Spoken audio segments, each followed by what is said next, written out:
left.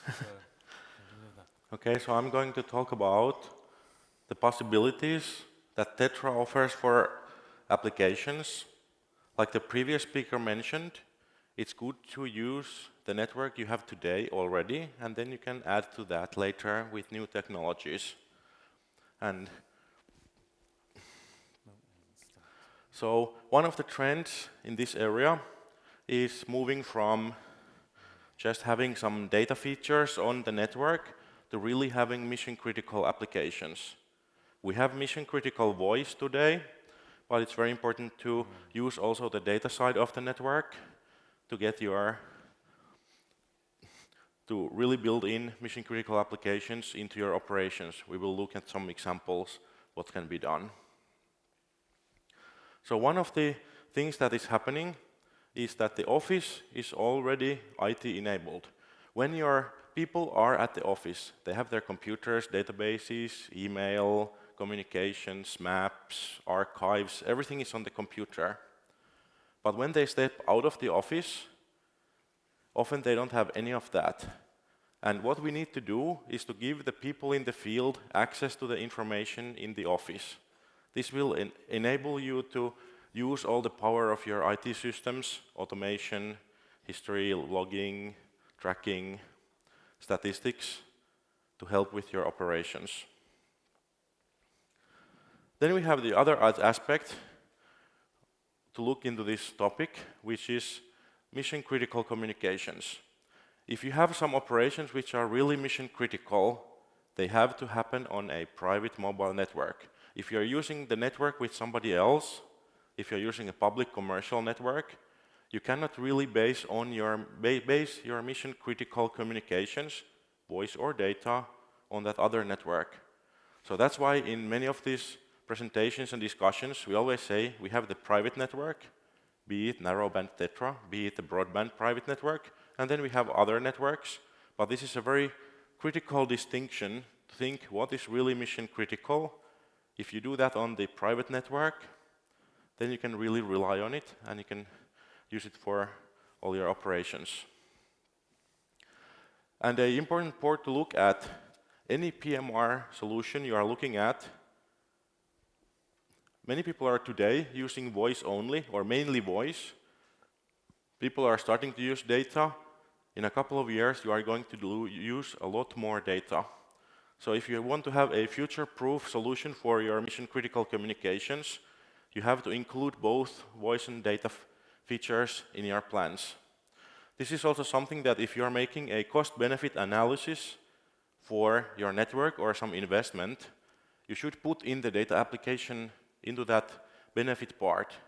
What we see from many cases is that when people include the data application benefits in their benefit calculation, 40% or so of the benefits come from the data applications. So this means that when you are doing the cost-benefit analysis, it will really show you, what the situation is and how you can benefit from the network a lot. If you have already bought a network, a TETRA network, for example, and you're using it for voice, there is that, you can almost probably double the benefit you get from the network by using the data features for applications, and you already paid for the network, there is nothing else to pay. So basically, with TETRA, you get the voice, but you also get the data as a kind of free bonus. So the mature proven PMR technology for narrowband PMR networks, TETRA includes voice and data. Well, we all know this.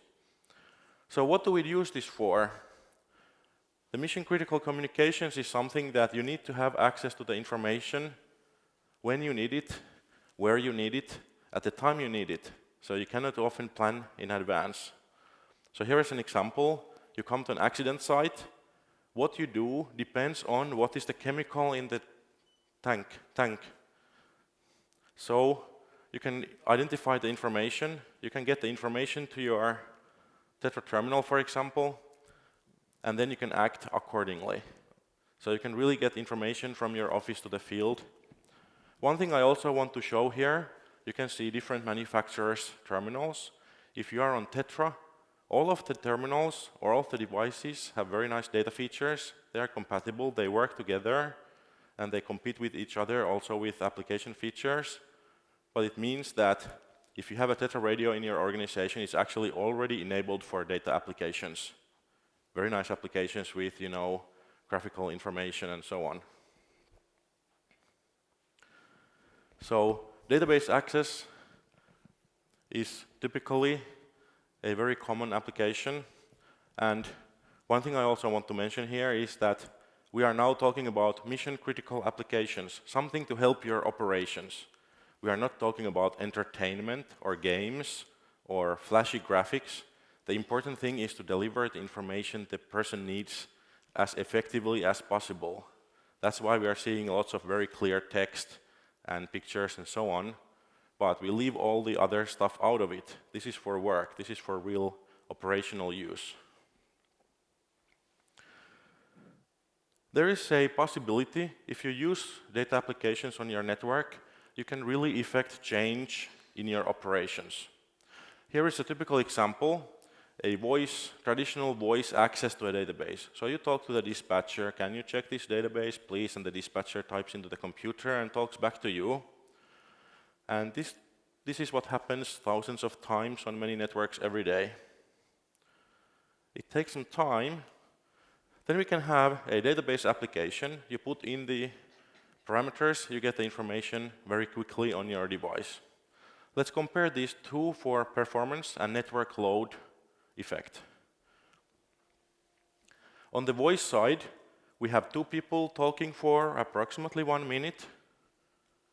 It's taking 1 minute of network. One of the voice channels is busy for the same 1 minute. And this is what we are used to. But on the application side, we are talking about 10 seconds, 15 seconds, one person's time, very low load on the network. So this means that you can do a lot more.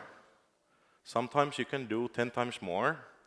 And if you can do 10 times more, 10 times faster, 10 times more effective, this is not just making your work the old way faster, it will enable new ways of work, more efficient ways, more real-time ways, and a lot more efficiency. And one way to look at this is that often this kind of thing happens thousands of times a day in your network. If you save 2 minutes of people time and 1 minute of network resource time thousands of times a day, this is actually a big saving on your operations. We are already seeing in some of the networks where application use is most advanced is that actually the voice volume is going down because activity is moving into applications.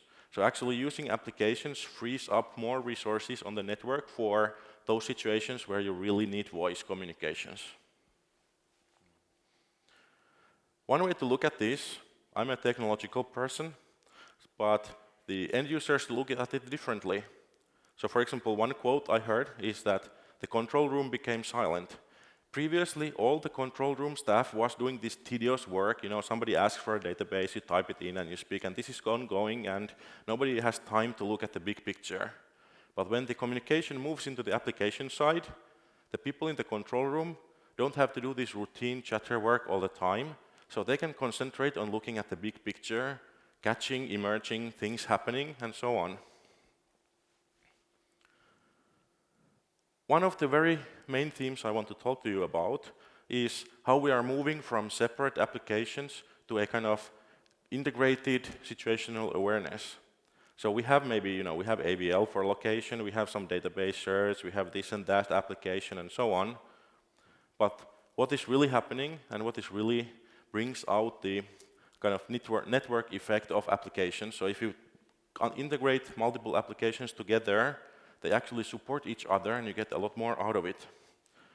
So for example, from just using AVL for location tracking, you can use it for so many other things. You can tie it into the database searches, you can use reachability maps and all of these other things, and if you put them together, you get a lot more out of it. So this is the traditional, you know where everybody is, but we don't really know what they are doing, what database activity they are doing, and so on. So we want to move from just having separate pieces of information to integrating them together. And the main benefit from this kind of development is that you will have the big picture, what's going on everybody knows that. And they can make better decisions because they know what's going on in the big picture. So bringing all the information together gives people better background information for decisions. One example of this is bringing AVL information from different sources. We have TETRA, we might have some other networks, commercial networks, legacy systems, satellite. Bring it together and give the location information to everybody. Well, of course, with some access control and so on. But this means that if the police knows where the fire department is, that's a good thing. They can respond better to situations. And here is also a good example of using multiple networks. We often talk about TETRA AVL and we can do more with LTE and blah, blah, blah, blah, blah. But the main point is, what do we want? We want to know where everybody is for work safety, optimization, and other reasons. So use all the networks you have available in the best way possible. For example, here, over TETRA, you can do location tracking every 30 seconds, every minute. But that's always going to be there. So even if there is a crisis situation, you get that information. When there is not a crisis, you will get your location information from, let's say, 3G or LTE network every couple of seconds. It gives you a better view what's going on, but that might not always be possible. But a combination gives you the best possible location information at all times. And this is what really counts. And what networks we are using, that's kind of a second level issue. Another way is to look at the operations. We want to move from separate applications to efficient workflows. Many of the organizations using these mission-critical networks, we operate in a certain way. We have to do certain things, we have to document that we did certain things, and we have to follow procedures and so on. So let's build applications that support these procedures. One way to look at this is that a traditional problem in IT is that we have silos. So we have separate systems that do not talk to each other.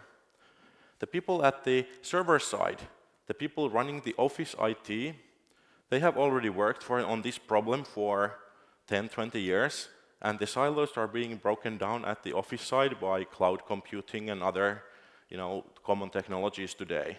But still at the user side, in the office, you have multiple applications. When you go to the field, you might have separate multiple applications. So the thing we really need to do next is to break down the silos in operations. Give people a unified, integrated view into what's going on, so they don't need to change applications when they're out in the field. They just get the information they need from the device they have with them. And there are lots of example applications, electronic forms filling, making efficient, reporting from the field, and having task management applications that enforce processes. So you can prove later that it was done in a certain way, and it's always done in a certain way.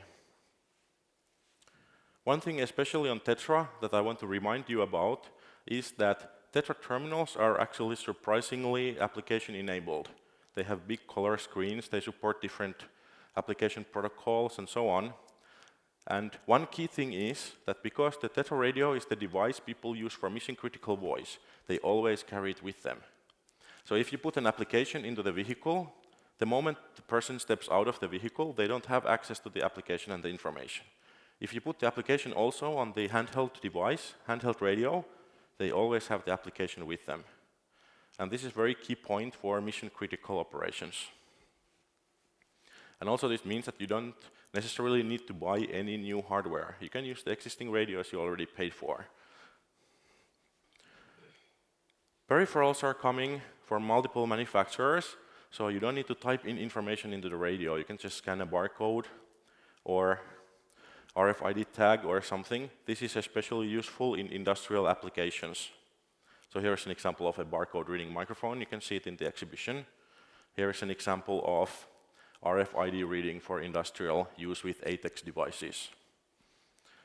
The key here, for example, in this application is that additional benefit, you get the information in real time into your backend systems. The previous way to work is that the person goes out, they fix something, they write a paper, they come back to the office and they type into the computer that they fixed something. So you get the information only at the end of the day.